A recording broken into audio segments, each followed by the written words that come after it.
boa noite a todos.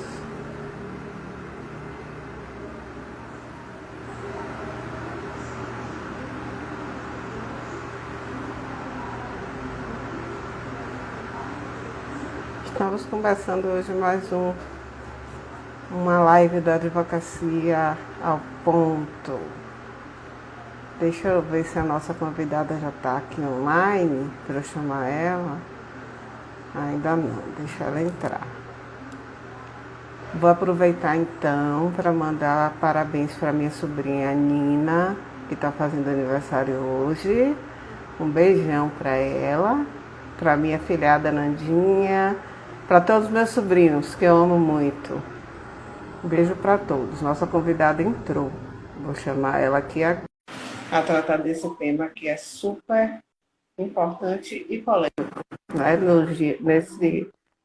Nesse momento que a gente está de pandemia.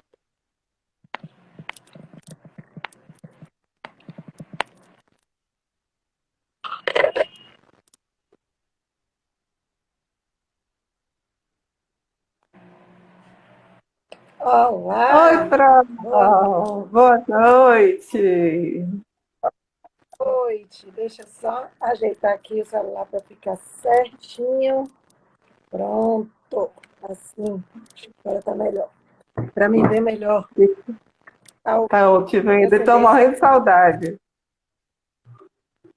Pronto, agora sim, com a luzinha para poder ficar mais claro, que eu estava achando escuro aqui. Prazer, Lu, poder estar aqui com você.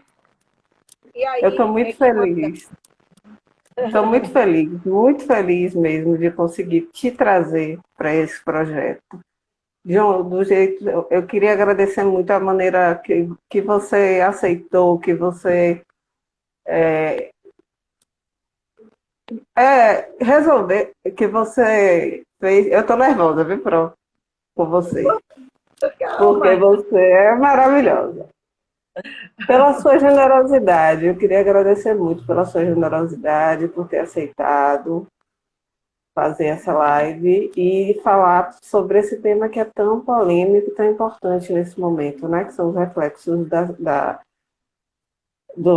violência da pandemia no direito penal. É uma coisa que é bem... E como a nossa ideia com a advocacia ao ponto é levar o direito às pessoas de uma forma mais democrática, com uma linguagem mais simples, você é perfeita, porque você é assim. Suas aulas são assim, e a gente aprende muito nas suas aulas por conta disso. Então, eu queria agradecer muito pelos 2 semestres que você já foi minha professora, porque eu aprendi muito. Mas vamos lá. Vamos lá, que a gente tem muita coisa para falar. Deixa eu te apresentar para todo mundo, para quem não te conhece ainda. Né? O tema hoje é reflexo do direito penal em tempos de pandemia. E a nossa professora Isabela Leal, ela é advogada criminalista, professora de Direito e Processo Penal. Foi só o que ela me passou, mas ela tem muito mais outras coisas que eu poderia colocar aqui. Então, assim, eu queria, sem mais delongas, te dar a palavra, porque hoje eu quero muito te ouvir. Vamos lá. Primeiro, é um prazer poder estar aqui com você. Hoje, sexta-feira, né? A gente fala assim, numa sexta-feira é difícil, com os alunos estudando, muita gente faz lives da sexta-feira na pandemia, mas eu acredito que deve ficar gravado, né? Para que o pessoal possa Vai. assistir depois. Muitos alunos falaram comigo que viram, né? Ô, Pró, tô triste porque eu não vou poder assistir. Ô, Pró, na sexta-feira eu estou em aula, eu estou isso, eu estou aquilo, né? Então, assim, acontece da gente não conseguir ter tanta gente nesse momento, mas pelo menos vai estar com a gente aqui para a gente poder ouvir depois, para que as pessoas possam esclarecer.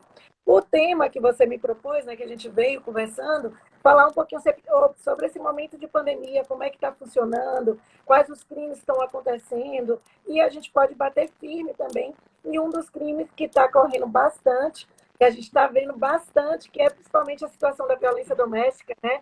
E familiar. A gente está vendo casais aí separando, muita situação Então, vamos falar um pouquinho sobre todo esse reflexo em que a pandemia, né, está causando no próprio direito em si, a advocacia criminal em si, e até mesmo das situações interpessoais que a gente tem aí no dia a dia. Então, Lu, se você quiser perguntar alguma coisa também, você pode perguntar. Se quiser falar, também você vai falando, tá? Você sabe que eu fico à vontade, agora eu já estou tranquila.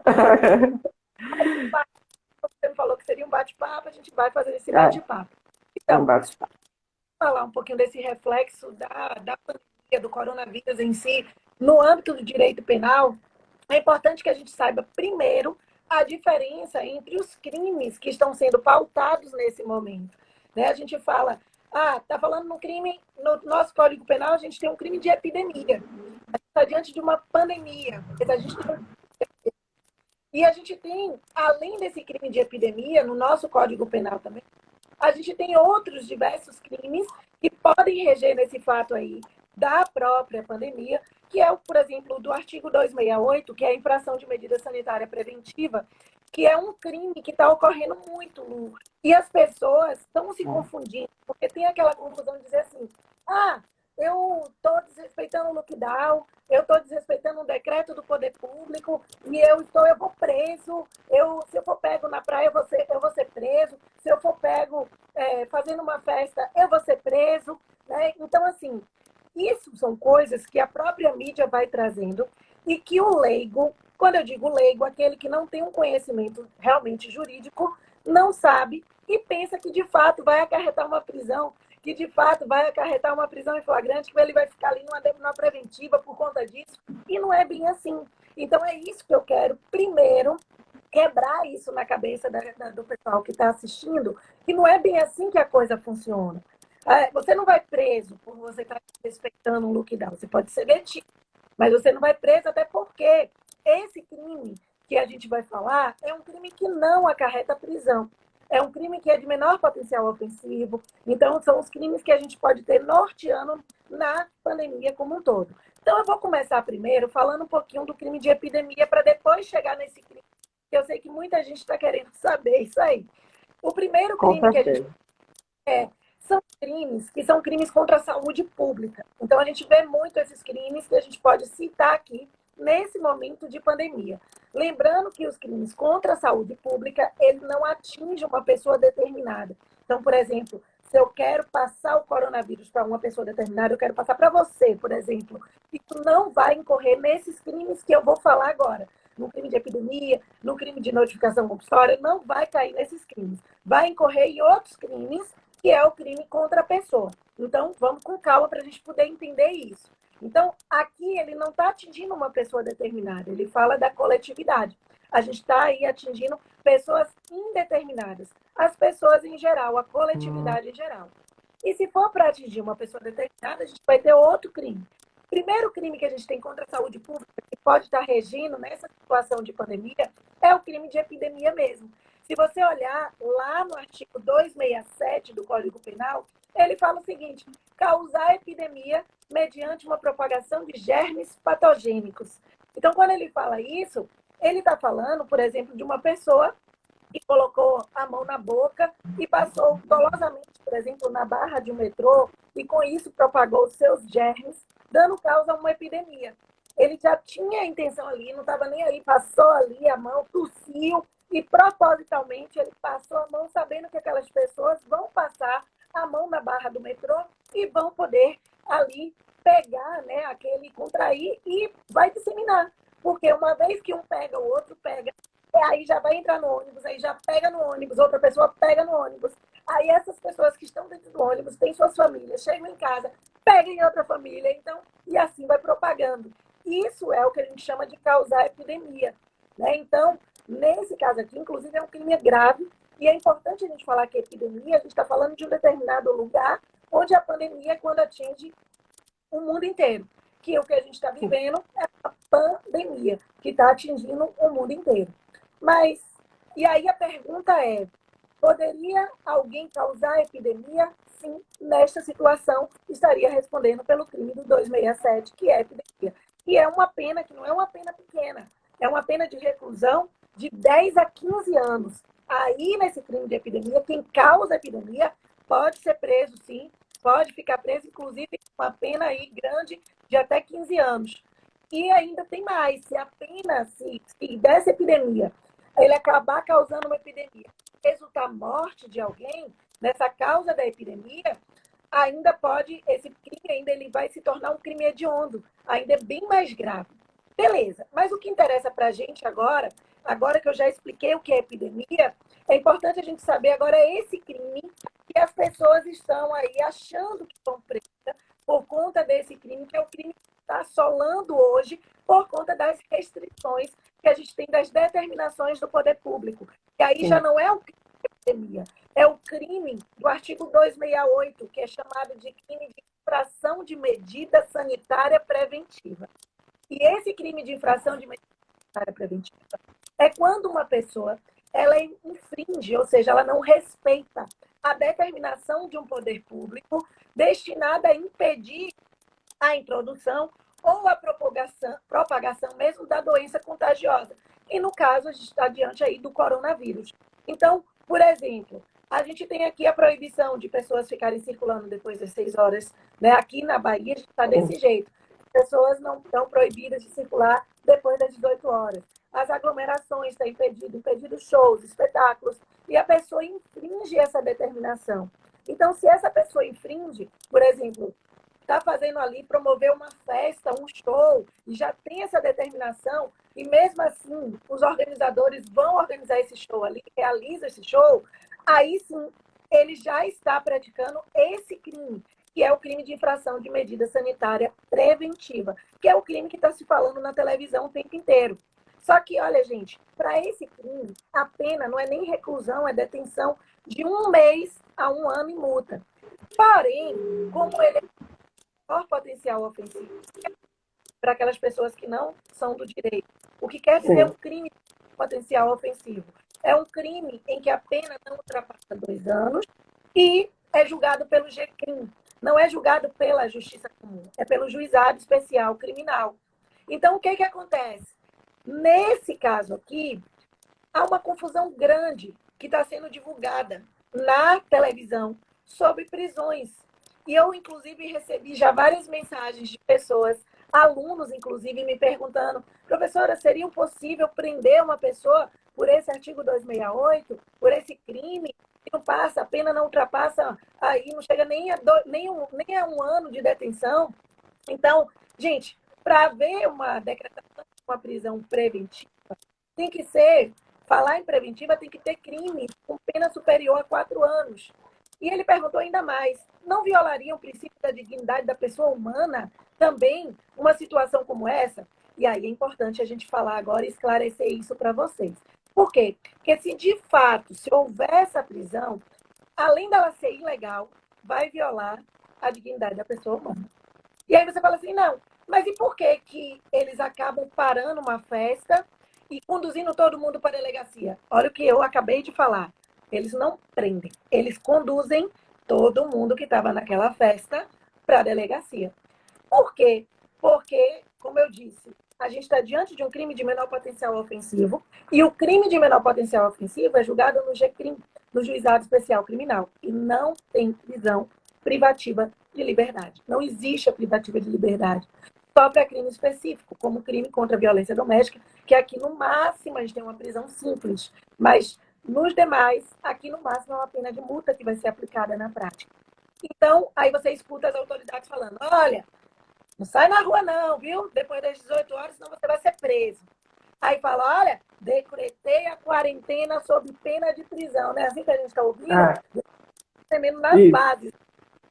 Pois é, eu acredito que seja por força de expressão. Por quê? Porque eles estão passando uma mensagem ao povo leigo, ao povo que não conhece de lei. Então, que não tem o conhecimento jurídico em si. Aí, se, por exemplo, você é advogado, ou um amigo seu, sabe que você é da área jurídica, e perguntar a você, né, sobre essa situação, o que que você pode responder? Não cabe prisão. Agora, você já pode responder que não cabe prisão. Se é crime de menor potencial ofensivo, cabe processo no Juizado Especial Criminal. O que que acontece? Eles podem, sim, encaminhar a pessoa até a delegacia, que é o que eles estão fazendo. Ele vai pegar a pessoa, encaminhar essa pessoa até a delegacia, e aí, quando essa pessoa chega na delegacia, o que, que vai acontecer? Ela vai ser ouvida, e lá essa pessoa vai ter uma termo circunstanciado.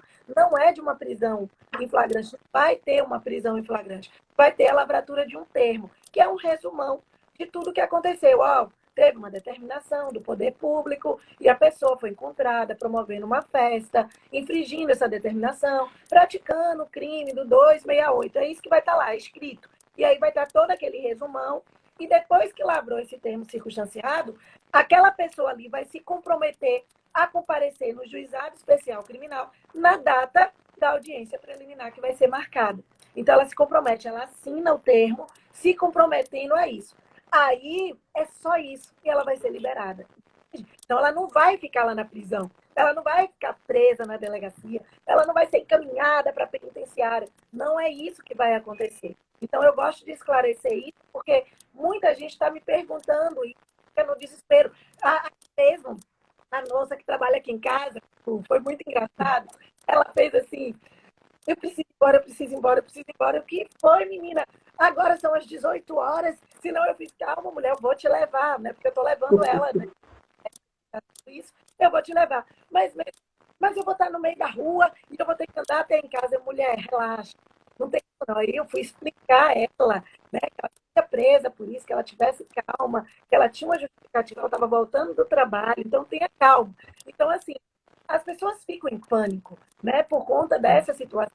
E aí eu quero amenizar essa situação para vocês saberem o que é de fato que acontece. Agora sim, se a pessoa se comprometeu a comparecer lá no Juizado Especial Criminal, no dia da audiência preliminar, e essa pessoa, no dia que foi marcada a audiência preliminar, ela não comparece, agora pode ser lavrado um auto de prisão em flagrante.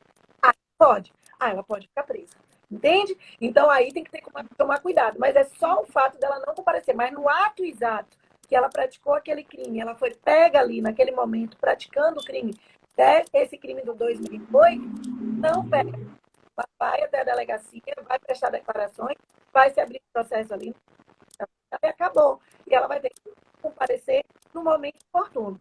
Então, no primeiro momento, não existe prisão. O que eu encaminho a pessoa para a lavratura do TCO, que é o termo, seria abusivo pensar na prisão aqui no artigo 268.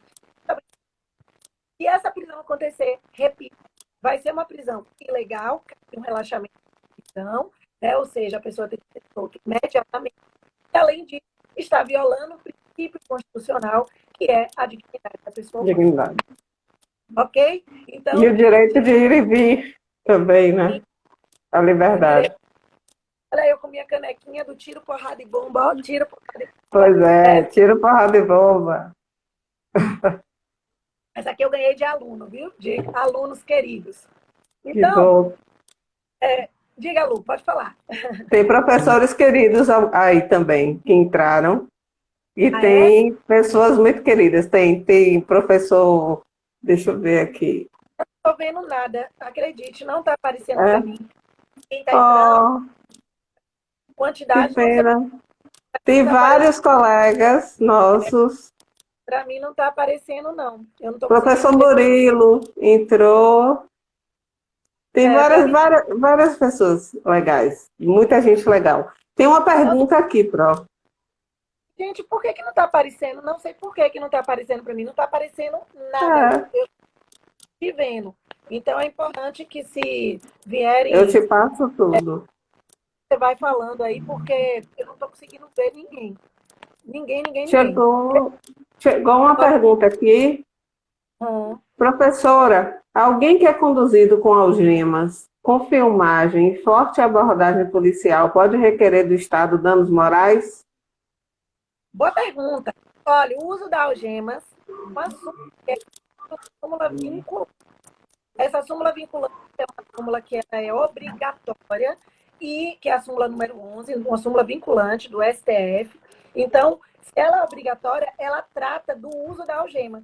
E ela diz o seguinte: o uso da algema é só em caso de resistência.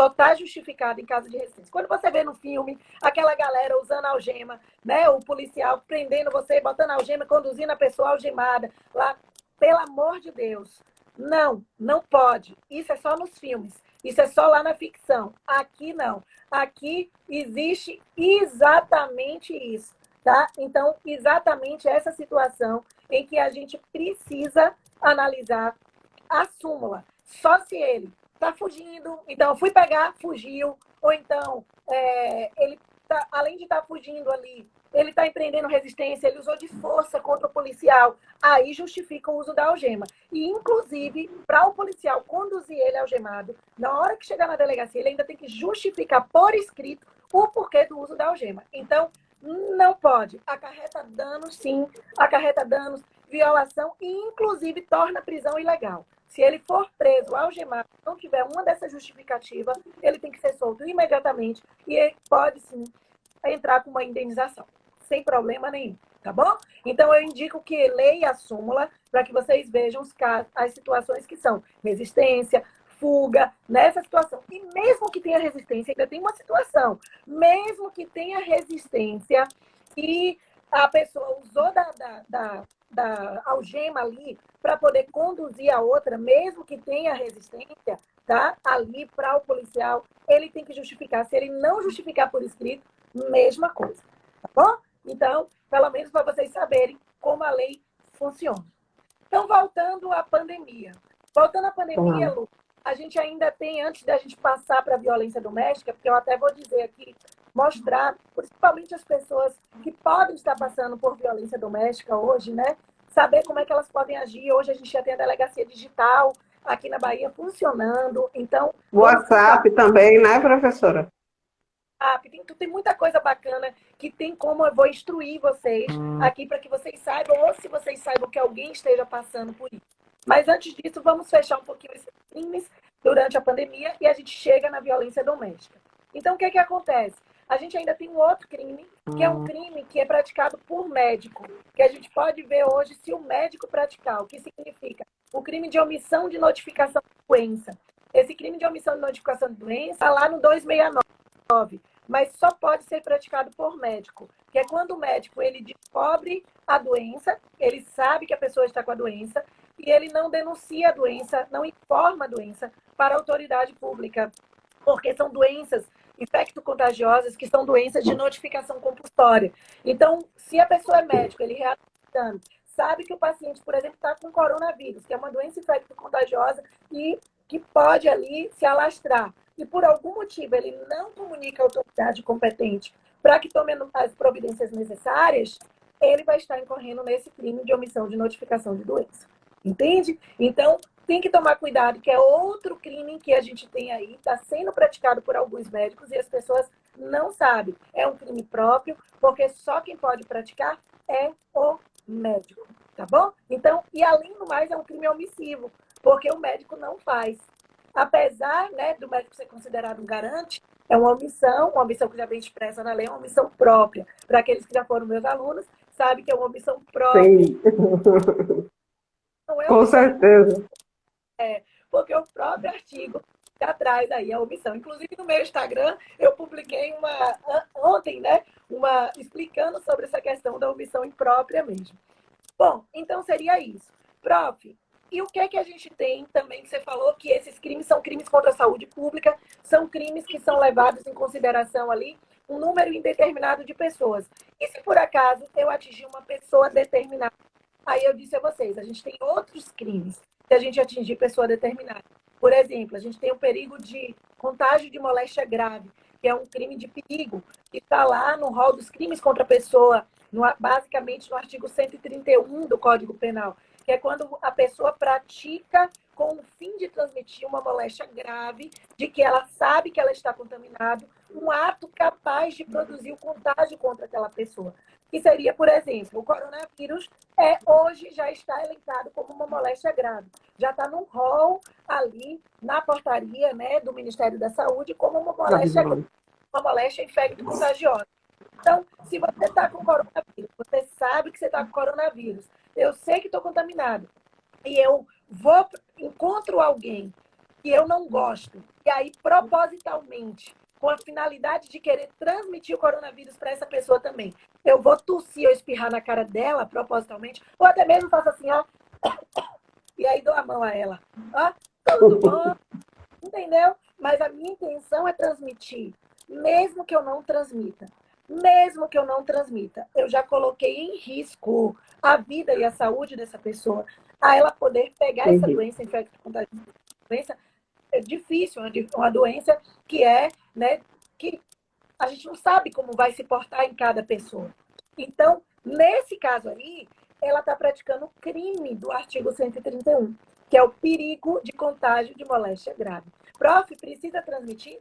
Não, não precisa, porque é um crime de perigo. Então, basta eu colocar em risco, em perigo, a vida e a saúde dessa pessoa. Eu já estou praticando esse crime do artigo 131, que é um crime que já é um crime de médio potencial ofensivo, já não é um crime que é de competência do juiz.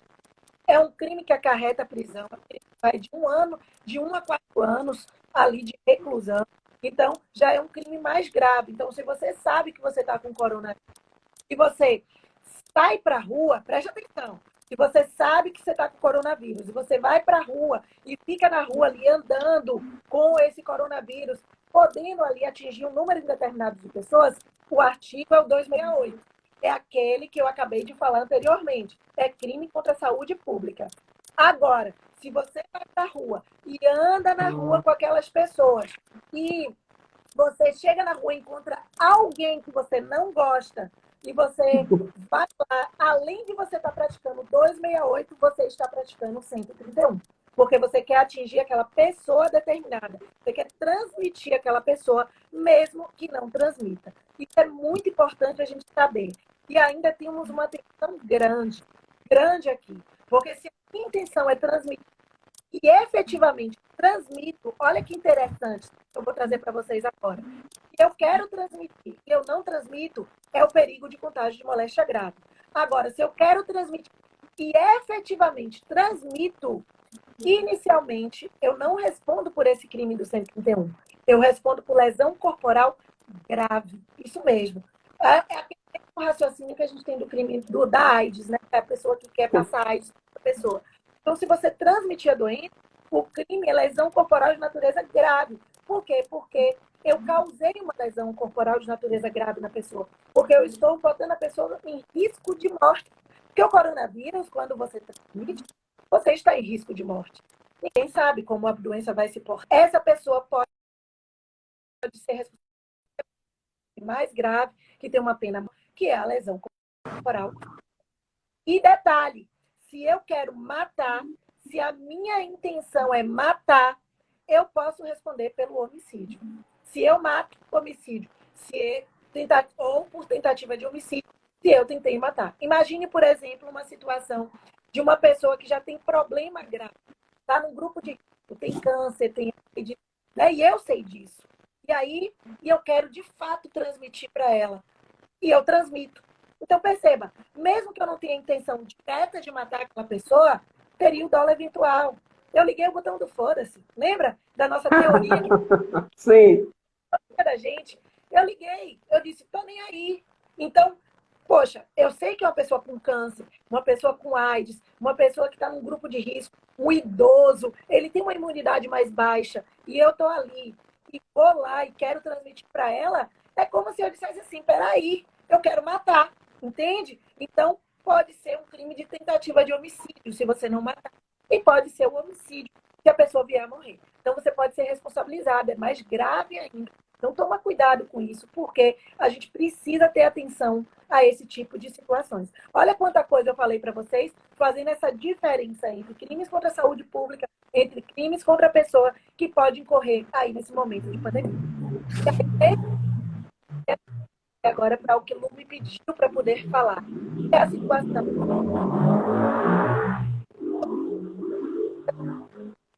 situação de violência doméstica e familiar, principalmente contra a mulher, alastrou. Não é à toa que a gente está vendo aí o tempo inteiro as pessoas, né, separando do marido, separando da esposa. Toda hora a gente vê casal conhecidos, casal não conhecidos, inclusive artistas. A gente está vendo o tempo inteiro aí que está se separando, né? Por quê? Porque são pessoas, geralmente a gente vê, as pessoas trabalhavam fora. A vida que a gente leva hoje é uma vida extremamente corrida. Então, geralmente, o marido e a mulher, pelo menos aqui em casa, a gente só se encontrava final de semana. E olhe lá, era à noite, quando eu estava trabalhando à noite, chegava à noite, ele já estava dormindo. Ou vice-versa, ou ele estava dando plantão. Chegava de manhã. Então, de um momento para outro, de uma hora para outra, todo mundo está dentro de casa. E está todo mundo trabalhando dentro de casa, fazendo tudo dentro de casa. Então, você está ali, tem que aprender a se readaptar. Né? Casamento já é algo que não é fácil. Travou? Não é fácil. As pessoas estão dizendo que travou, eu acho que não. Né? Para mim, não Para mim travou, está não. normal. Isso. Então, o que que acontece? Aí, não é fácil, a gente vê as pessoas. E aí, tem que dividir as tarefas.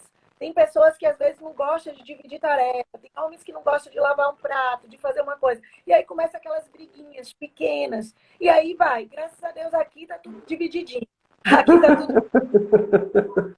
Então, está sabendo superar, está sabendo levar direito. Mas tem muitas pessoas que não estão conseguindo. E Eu assim, quero.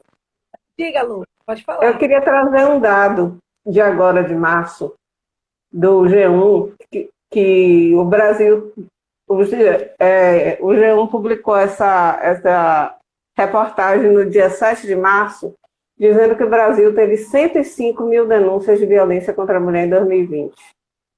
E que o fator é a pandemia. É um Né? O dado motivo é um dado alarmante. E também contra a criança, né? Contra a criança também aumentou muito.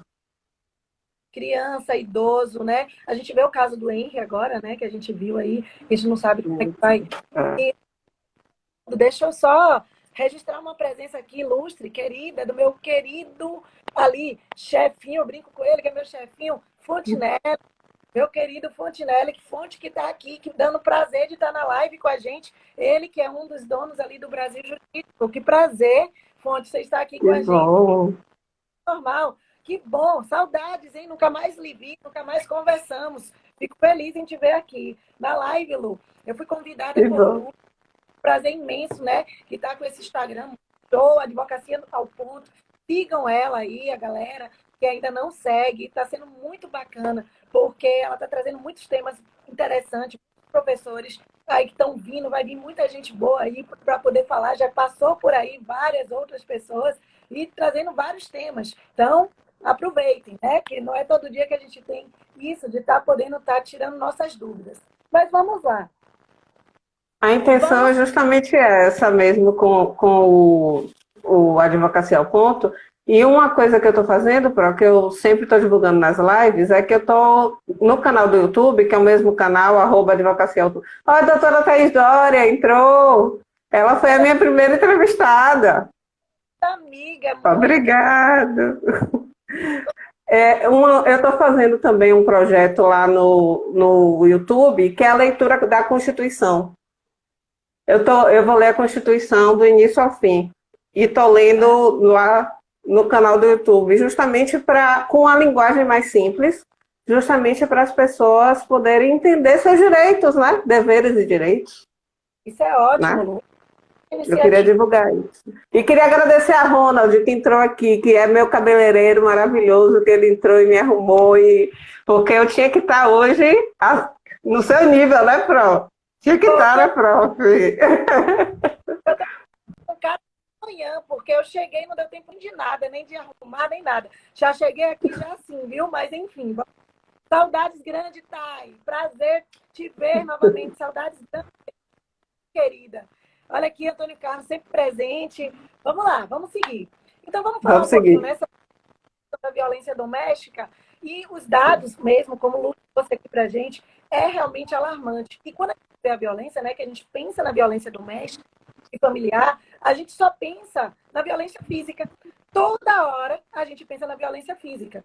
E as pessoas não tentam entender que não é só a violência física.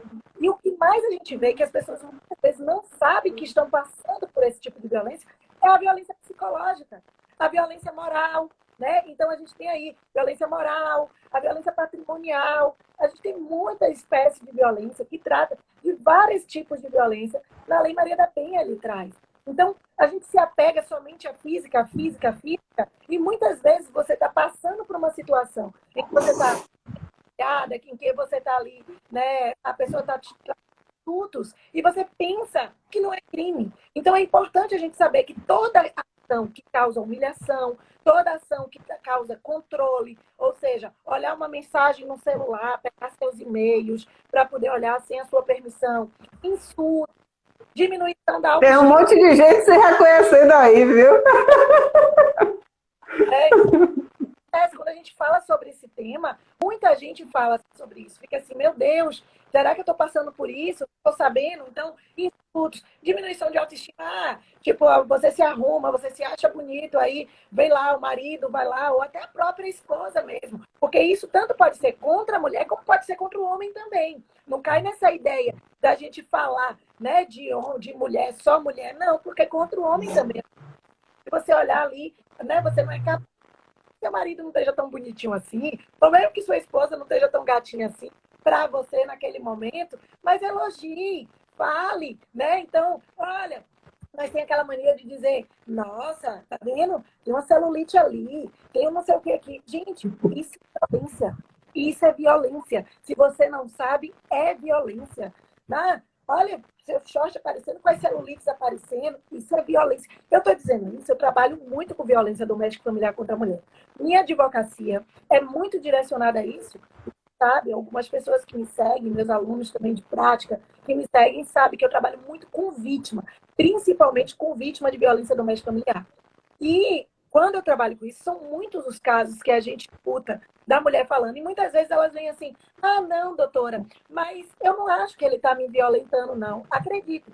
Mas assim, eu não acho que ele está me violentando, não. Ele nunca tocou a mão em mim. Ele nunca levantou a mão para mim. Tá. Então, mas qual é o que está te incomodando? Me conte. Aí ela vem, não, o que ele faz que eu não gosto é o seguinte, sabe, doutora?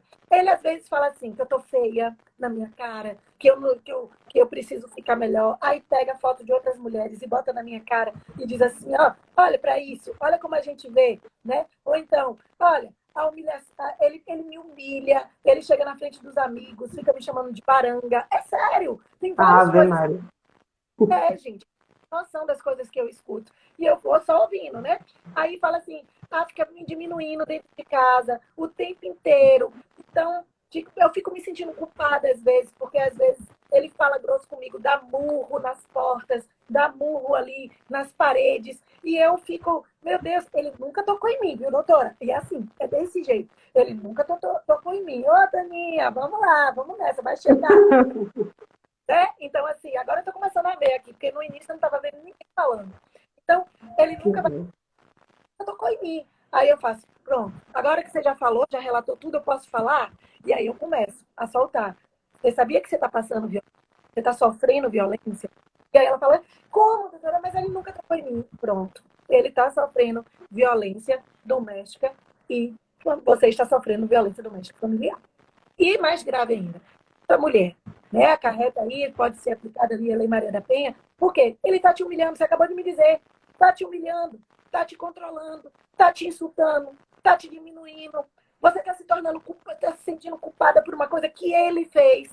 Perceba o que você está me relatando. Isso é violência. Isso é violência psicológica. Isso é violência moral. Muita gente confunde a violência psicológica com moral. A moral é quando causa crime contra a honra, uma injúria. Os insultos são uma violência moral. Uma difamação, uma calúnia. Ah, mas você ali, você me roubou, né? Você tá tirando meu dinheiro, eu vou te denunciar. E sabe que não é verdade, sabe que é mentira. Então, nessa situação, está passando por violência.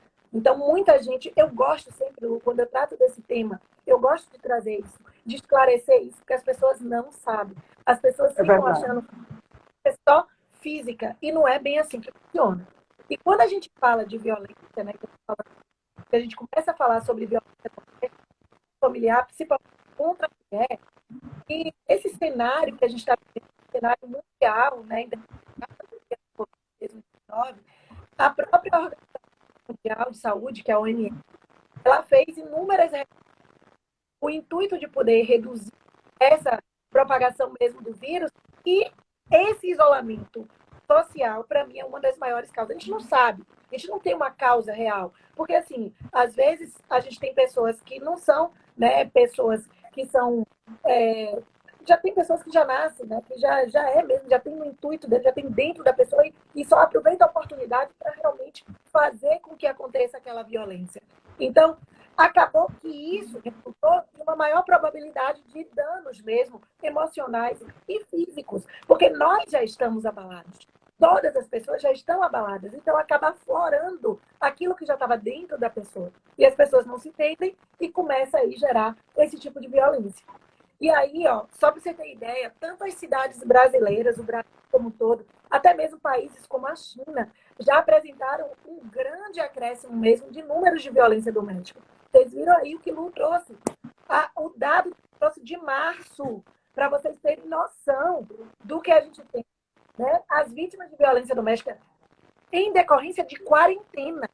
Isso aí, eu não estou falando como um todo, eu estou falando em decorrência da quarentena. Então, elas podem enfrentar muitos obstáculos para poder notificar situações. No início foi mais difícil, agora está começando a se estabelecer melhor. Está vindo uma lei, a gente tem que excepcionar.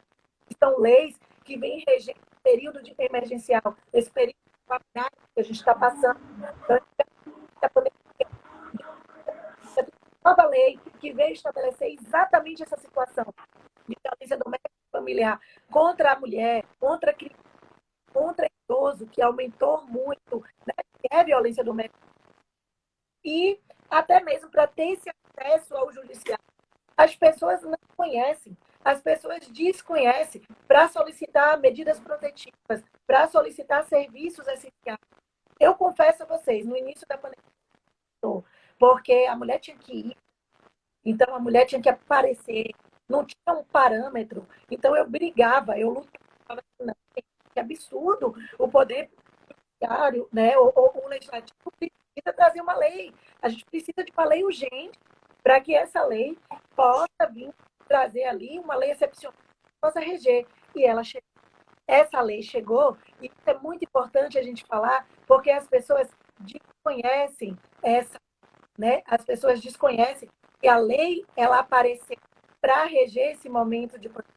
Então a gente tem a lei que traz mesmo o enfrentamento de saúde, né, de pandemia mesmo, que é aquela lei 13.979 de 2020, que ela veio para trazer mesmo, reger esse período de pandemia, e a gente tem também leis específicas para a própria violência doméstica e familiar, que vem trazer, determinar que agora o poder público ele precisa trazer parâmetros para que possa dar possibilidade dessa mulher e dessa criança, né, que estão sofrendo, esse idoso que esteja sofrendo com essa violência doméstica, ele possa ter o acesso. Então, eles falam, e um dos parâmetros que eles trazem é exatamente o online. É exatamente a questão online, que ele fala, não, peraí, precisa ter. E é essa lei que eu estou trazendo para vocês, peraí que eu bati a mão aqui, é a lei, né, que é essa lei 13.979, ela vai trazendo o enfrentamento sobre medidas, né, ele traz uma medida de enfrentamento à violência doméstica e familiar contra a mulher, enfrentamento não só da violência doméstica contra a mulher, mas também o enfrentamento à violência doméstica e familiar, também contra crianças e pessoas, até pessoas com deficiência, que as pessoas não sabem, desde que seja em situação de violência doméstica. A lei que veio agora, foi em 2020, que foi a lei 14.022, 14.022, acho que foi a lei 14.022 de 2020, foi em julho que ela entrou, veio fazer um acréscimo e uma modificação na lei de pandemia, né? Na lei que já estava regendo a pandemia, que era a lei mesmo, que era a lei, aquela lei 13.079. Então, ela veio com essa modificação. E o que ela veio? Ela veio exatamente essas disposições sobre a violência doméstica. Só para vocês terem ideia, eles trazem os serviços públicos e atividades essenciais, eles pedem que funcionem direcionados à violência doméstica e familiar, principalmente contra criança, contra idoso, Enquanto perdurar o estado de emergência, ou seja, saúde, internacional decorrente do... Essa lei tem que se permanecer, é uma lei excepcional. Ela só vai ser revogada quando essa situação de calamidade ela acabar. E o que é que ela trata? O que é que ela veio trazer? Os pontos importantes. Não vou trazer tudo, mas os pontos mais importantes que ela trouxe. Os prazos processuais. Prazos processuais em relação à apreciação dessas matérias e familiar, ao atendimento de partes, à concessão de medidas protetivas que tenham relação com atos de violência familiar cometidos contra mulheres, contra crianças, contra pessoas idosas, contra pessoas com deficiência, vai ser mantido sem suspensão. Então, quando você vê que toda hora está tendo um prazo suspenso, suspende, mas os prazos processuais que estão apreciando essas matérias de violência familiar, muita gente não sabe, não podem ser suspensos por conta dessa lei. Então, essa é a primeira situação que essa lei veio trazer aqui. Outra situação, registro da ocorrência de violência doméstica e familiar contra a mulher, né, ou crimes cometidos, por exemplo, pode ser realizado por meio eletrônico. Essa lei trouxe exatamente isso. Tem que ter o meio eletrônico, por meio de número de telefone, por meio de zap. Inclusive, foi essa lei que trouxe isso, Lu. Você falou, também pode zap. Pois é, foi essa lei que designou isso. E disse, olha, tem que ter. Precisa se adaptar ao momento que a gente está passando. E isso é urgência. Então, essa lei, ela trouxe isso. O registro de ocorrência online, que antes, no início da pandemia, a gente não tinha. E a gente estava brigando por isso. Antigamente era só o crime de furto, né? Crimes contra o patrimônio, furto, que eram crimes que poderiam ser registrados online. Agora, com a digital, a gente pode registrar. A gente pode. Inclusive, a delegacia digital, ela veio, eu vou falar sobre ela daqui a pouco, tá? Como é que vocês acessam, como é que vocês vão usar essa delegacia, como é que vocês fazem essa ocorrência, tudo isso eu vou pedir. Então, não se preocupem, não. Primeiro, deixa eu só debater um pouquinho o que essa lei trouxe para a gente poder chegar lá. Eu vou deixar vocês tudo informado com isso. Então, o que mais? Essa lei também trouxe que o poder público ele tem que adotar todas as medidas que são necessárias para garantir a manutenção também do atendimento presencial das mulheres, se for necessário, de idosos e de crianças. Então, ou seja, nessa situação de violência doméstica e familiar. Então, eles têm que se adaptar aos procedimentos estabelecidos pela própria Lei Maria da Penha e justamente se adaptando a essas circunstâncias que a gente está passando aí em época de pandemia. Então, essa adaptação dos procedimentos, ele tem que assegurar o quê? Que a pessoa possa ter lá todo o parâmetro, né? De ter, por exemplo, de você marcar um horário para poder chegar lá, para poder fazer um exame de corpo de delito, porque precisa, em caso de lesão corporal, por exemplo, vai precisar fazer um exame de corpo de delito, porque são crimes que deixam vestígio. Então, eu não vou poder fazer o online, eu não vou poder fazer pela delegacia. Eu vou precisar ir presencialmente por conta do exame que vai ser necessário fazer. Então, nesse tipo de crime, vai precisar ir até lá e os órgãos públicos precisam, de fato, adotar essas medidas aí necessárias para garantir a manutenção desse atendimento presencial dessas mulheres. E lembre-se, eu estou repetindo, de mulheres, de crianças, de idosos, de pessoas com deficiência. Não é só para mulheres. Porque quando a gente fala em violência doméstica familiar, todo mundo só pensa na mulher. Estou falando de todas essas pessoas que têm uma determinada vulnerabilidade. Então, são para essas pessoas, todas elas. Tá? Então, a gente viu que a violência contra a criança também aumentou muito, não foi só contra a mulher. Então, a gente precisa ficar atento justamente por conta da quarentena, por conta desse isolamento social que a gente está vivendo hoje. E ele traz mais, que se mesmo, a lei ela fala ainda, se por razões de segurança sanitária não for possível o atendimento presencial, a todas essas demandas relacionadas à violência doméstica, que está grande hoje, obrigatoriamente garantir o atendimento presencial para situações que possam envolver situações de feminicídio, lesão corporal, que foi o que eu falei para vocês. Então, lesão corporal de natureza grave, lesão corporal gravíssima, feminicídio, que é matar uma mulher em situação de violência doméstica familiar, ou crimes de ameaça com uso de arma de fogo, crimes de estupro de vulnerável. Isso não vai poder ser registrado online, certo? Isso vai ter que, o poder público tem que dar o passo, porque isso vai precisar ser presencial. Então, estupro de vulnerável, corrupção de menores, satisfação de lascívia mediante a presença aí de criança ou de adolescente. Então, todos esses crimes que eu trouxe para vocês são crimes que precisam do exame e vai precisar instalar presencialmente. E essa lei trouxe exatamente o que precisa. E vou dizer mais ainda. Nessas situações de violência doméstica e familiar contra a mulher, todos esses crimes, eles vão ter prioridade para a realização do exame de corpo de delito. Para a realização do exame de corpo de delito, é preciso prioridade. Então, se chegou lá, tem então uma fila para poder fazer o exame de corpo de delito, foi violência doméstica familiar contra a mulher ou violência contra criança, idoso ou pessoa com deficiência, tem aí a prioridade para a realização desse exame de corpo de delito. Muita gente não sabe também. E você tem que requerer essa prioridade, porque a própria lei faz isso, tá bom? Então, assim, são várias situações que ele traz, né?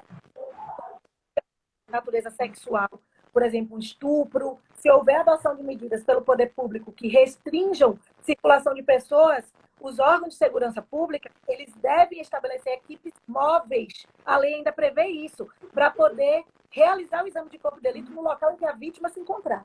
Só para vocês terem ideia, muita gente não sabe. Então, não circular. Por exemplo, agora às 18 horas da noite aqui na Salvador a gente não pode circular, não pode mais andar, a não ser que tenha uma justificativa plausível.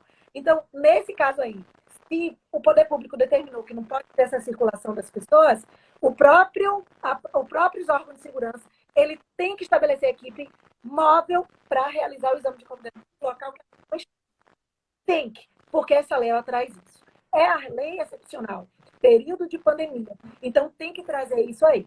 Tá bom? Importantíssimo saber disso. Importantíssimo saber disso, eu não sabia disso. Eu estou com outro dado aqui também, que o Brasil tem um aumento de 5% nos assassinatos em 2020. 5% no aumento de assassinatos. É o confinamento, né? Gente, confinamento está enlouquecendo a cabeça do povo. O povo, eu sempre está matando o povo. É a cabeça. É o psicológico. É sério. Se você não souber trabalhar isso aí, você morre. Não precisa nem alguém te matar. Você mesmo se mata. Por conta do seu psicológico. Então, a gente tem que saber. Então, voltando à lei, esses dados que você vem trazendo, é importante ver como ele está aumentando. Ainda nessa lei, ela trouxe também que todos os órgãos de segurança pública devem disponibilizar canais de comunicação que garantam interação simultânea, ou seja, com possibilidade, inclusive, de compartilhar documentos, desde que sejam gratuitos, tem que ser gratuito e passível de utilização em dispositivos eletrônicos, como celulares, como computadores. Tem que ter isso aí para atendimento virtual de situações que envolvam violência doméstica contra a mulher, idoso, criança e pessoas com deficiência. Né? Então, isso aí eles precisam disponibilizar. Ele fala que, inclusive, isso é facultado, né, aos órgãos integrantes também do sistema de justiça, ao Poder Judiciário, ao Ministério Público, à Defensoria Pública e aos demais órgãos do Poder Executivo também, a mesma adoção dessa medida, que é outra coisa que as pessoas também não sabem. Né? E a disponibilização desses canais de atendimento virtuais não exclui a obrigação do Poder Público de manter o atendimento presencial também para essas determinadas situações que eu disse a vocês que precisa, tá? E nos casos de violência doméstica familiar, também a vítima ela pode solicitar qualquer medida protetiva de urgência à autoridade competente. A lei prevê, por meio também de dispositivo de comunicação de atendimento. Ela pode fazer isso também nessa época de pandemia, porque é uma lei excepcional. É uma lei que está regendo esse período de pandemia. Acabou o período de pandemia, automaticamente ela vai ser revogada. Mas, por enquanto... Professora, que saudade de uma aula sua, viu? Que saudade de uma aula sua. Estou me deleitando aqui, olhando e morrendo de saudade. Teve um colega que colocou aqui, OAB, Bela, quando você batia no quadro, olha, aqui vai cair a prova, anote que vai cair a prova. É bem assim. Eu estou sentindo muita falta das aulas. Cai, claro. Você sempre é assertiva nas provas da OAB, né? Amanhã eu fico feliz em poder estar aqui, mas estou aqui o tempo inteiro, porque vocês precisarem. Sinto saudade da turma também, hein? Da turma de vocês, que é a turma Ah, foi muito legal. Muito legal. para não ficar uma Pro, live. eu tenho que te avisar que a gente só tem mais 5 minutos, infelizmente. E a gente vai precisar marcar outra live. Você vai me prometer ao vivo. Então, para as pessoas que querem sobre a delegacia digital, a delegacia digital você encontra no site www.delegaciadigital.bahia.gov.br. Vou repetir para quem quiser, quem puder anotar aí e botar para o povo, ó, delegaciadigital.ssp.ba.gov.br. É que eu esqueço que a minha não cai, né? Aí eu esqueço. Então, o que acontece? E vocês podem, em caso de dúvidas, entrar em contato com a Delegacia Digital também no endereço, no e-mail, que é o e-mail delegaciadigital@ssp.ba.gov.br. Então, vocês têm todas as informações. Só para vocês entenderem, a Delegacia Digital, para você utilizar, você só precisa saber o seguinte, que você pode registrar ocorrências que são analisadas. Essas ocorrências vão ser analisadas pela Polícia Civil aqui do estado da Bahia, porque eu estou falando na Bahia, como é que funciona, tá bom? E ele vai ter ali uma oficialização e emissão de uma certidão de registro de ocorrência via internet. E aí, aquelas ocorrências que não atendam os critérios definidos serão canceladas. Vai ter que atender aqueles critérios. E quais são os critérios? Só serão aceitos registros de ocorrências relativas aos fatos ocorridos no estado da Bahia, para poder se valer dessa delegacia digital. E é necessário que esses fatos eles sejam descritos com maior riqueza de detalhe. Você vai escrever o que aconteceu, quando, onde, como ocorreu o fato. Então, você já faz tudo digitalmente, por esse site mesmo, que é essa delegacia digital. Então, você vai botar tudo, né? Quando possível, citar as pessoas que praticaram, que presenciaram os fatos, testemunha, né, indicando os dados pessoais, nome, RG, CPF, endereço, locais onde essas pessoas podem ser encontradas, tudo isso você tem que botar lá. Você vai registrar lá. Os casos de violência doméstica familiar contra mulher, idoso, criança, pessoa com deficiência, podem ser através da delegacia digital. Então, pode, que antigamente não podia. Só não é possível. Atenção, em casos de homicídio, feminicídio, suicídio, infanticídio, aborto, lesão corporal grave, lesão corporal seguida de morte, crime de perigo de contágio de moléstia grave, ou para a vida ou saúde da pessoa, latrocínio, extração mediante sequestro, crimes contra o patrimônio que tenham sido praticados com lesões corporais, não pode ser registrado aqui, tá bom? Então, tirando esse rol, não pode. Se você abrir a delegacia digital, você vai ver que ele fala quais são os crimes que não podem ser registrados. Então, esses eu estou trazendo para você. E não é permitido também o registro de ocorrência via internet de furto ou perda, extravio de produtos controlados pela polícia. Por exemplo, furto de arma, de colete, de explosivos, carteira, profissional policial, isso também não.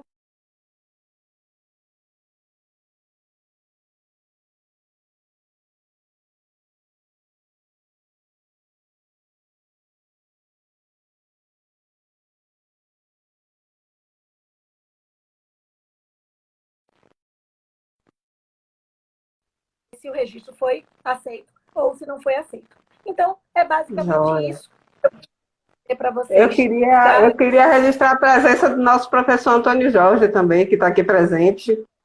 Eu agradecer muito. Aí eu E amo de queria, coração. Amo sua e jovem. queria deixar avisado a todo mundo que essa live vai ficar gravada, que ela vai para o YouTube também, no @advocacia ao ponto. E agradecer muito, muito essa aula. E já te pedi encarecidamente que a gente marque uma outra data que você possa para tratar de outros assuntos que. Assunto é que não falta para a gente falar, né? A gente E vai agradecer muito. Agradecer muito. E agora eu dou a palavra para você fazer suas considerações finais. Infelizmente, a gente só tem 1 minutinho. Não, só agradecer, eu agradeço de poder estar aqui, precisando, estou aqui, para o que vocês precisarem. Ó meu Deus, gato, ó meu gato, então, que meu vocês gatinho. lindo. Então, o que vocês precisarem, podem tirar dúvida. Me sigam aí no Instagram, meu canal do YouTube, para a galera que está fazendo OAB, está fazendo concurso, meu canal do YouTube, Prof. Isabela Leal. Tem aulas de prática para a galera que está aí na advocacia.